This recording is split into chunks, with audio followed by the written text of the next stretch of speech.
বন্ধুরা নমস্কার। বিষয় স্থিতিস্থাপকতার শিক্ষা। বন্ধুরা, আমাদের এক অত্যন্ত বিচক্ষণ এবং পণ্ডিত শিক্ষক মশাই আমাদের একটা শিক্ষা দিয়েছিলেন, একদম মনের মধ্যে গভীর করে।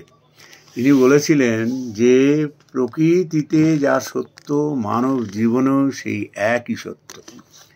তারপর তিনি ছিলেন বিজ্ঞানের মাস্টারমশাই, অত্যন্ত বিচক্ষণ মানুষ, কোন বিষয়ে তার জ্ঞান ছিল না। তা তিনি উদাহরণস্বরূপ আমায় বললেন যে আমাদের বলছেন এরকম যে স্থিতিস্থাপকতা, যাকে ইংরেজিতে বলে ইলাস্টিসিটি, এটি কি? কোনো পদার্থের এই গুণটি কি কি না, কোনো একটা জিনিসকে যদি তুমি তার স্থিতিস্থাপকতার যে লিমিট রয়েছে ওর মধ্যে যদি টানা হেঁচড়া করো ঠিক আছে, কিন্তু সেই লিমিটের বাইরে যদি একবার চলে যাও আর কিন্তু সেটি রিগেন করবে না, তার প্রপার্টিটাই, চরিত্রটাই নষ্ট হয়ে যাবে।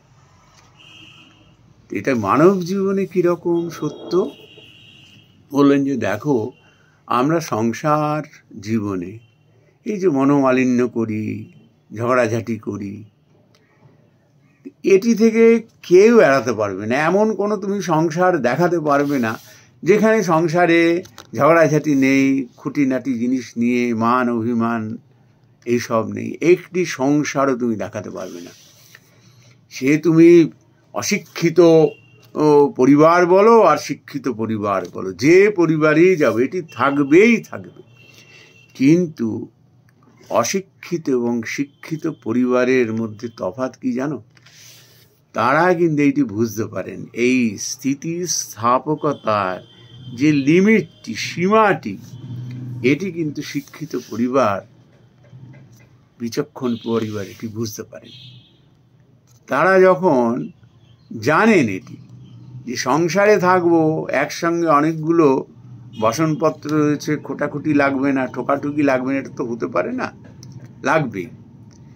তেমনই সংসারে এতগুলো সদস্য রয়েছে, তাদের মধ্যে বাদানুবাদ হবে না, একটু আধটু খুনসুটি হবে না, আর আগাম বিমান হবে না, এ তো হতে পারে না।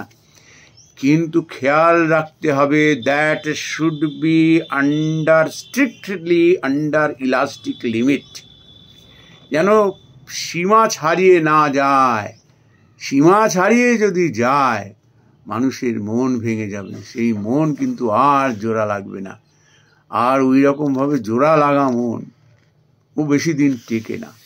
ভীষণ এই জন্য সতর্ক থাকতেন। আর অশিক্ষিত পরিবারের কিরকম, এরা এটি জানে, জ্ঞান পাপীর মতো। এক জায়গায় থাকলে কথা কাটাকাটি হবে, ঝগড়াঝাটি হবে, কিন্তু এরা কিন্তু কোথায় ধরতে হবে, কোথায় ছাড়তে হবে এটি আর জানে না।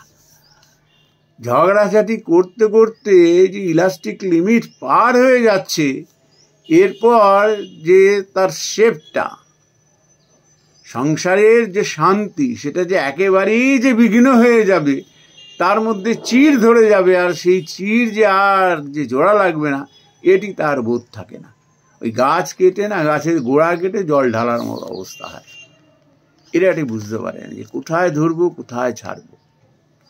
এই জন্য কি হয়, এখন শিক্ষিত পরিবারে এরম হয় না, কিন্তু আমি সেই শিক্ষার কথা বলিনি এখানে। পড়াশোনা জানলেই সে শিক্ষিত হয় না, অনেকগুলো ডিগ্রি থাকলেই শিক্ষিত হয় না, পয়সা গাড়ি বাড়ি থাকলেই সে শিক্ষিত হয় না।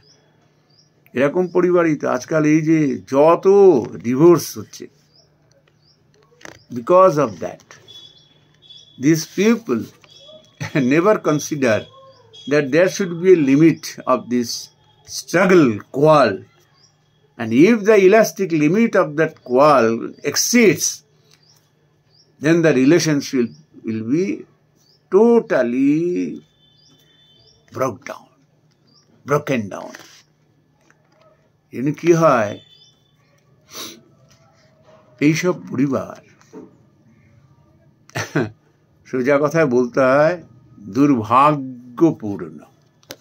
এদের শিক্ষা দীক্ষা, অর্থ সব বেকার হয়ে যায়।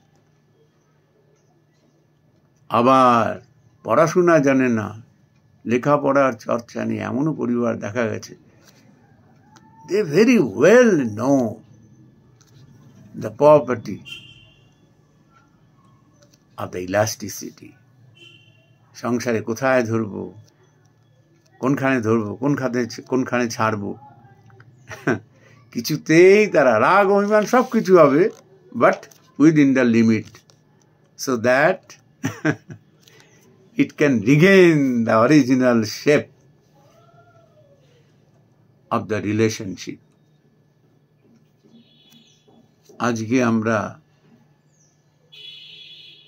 এটি জানি না বলে না, ইলাস্টিক লিমিটের মধ্যে আমরা থাকি না বলে আমাদের সংসারগুলো ভেঙে ভেঙে যাচ্ছে। সুখের আশায় এইভাবে অসভ্যতামি করি আমরা, যে নিউক্লিয়াস ফ্যামিলি হয়ে যাব, তারপর আর ঝঞ্ঝাট হবে না। ঝঞ্ঝাট আরো বেড়ে যায়, দ্বিগুণা, তিগুণা, 10 গুণা হয়ে যায়। প্রকৃতিতে যা সত্য, মানব জীবনেও সেই একই সত্য। নমস্কার বন্ধুরা।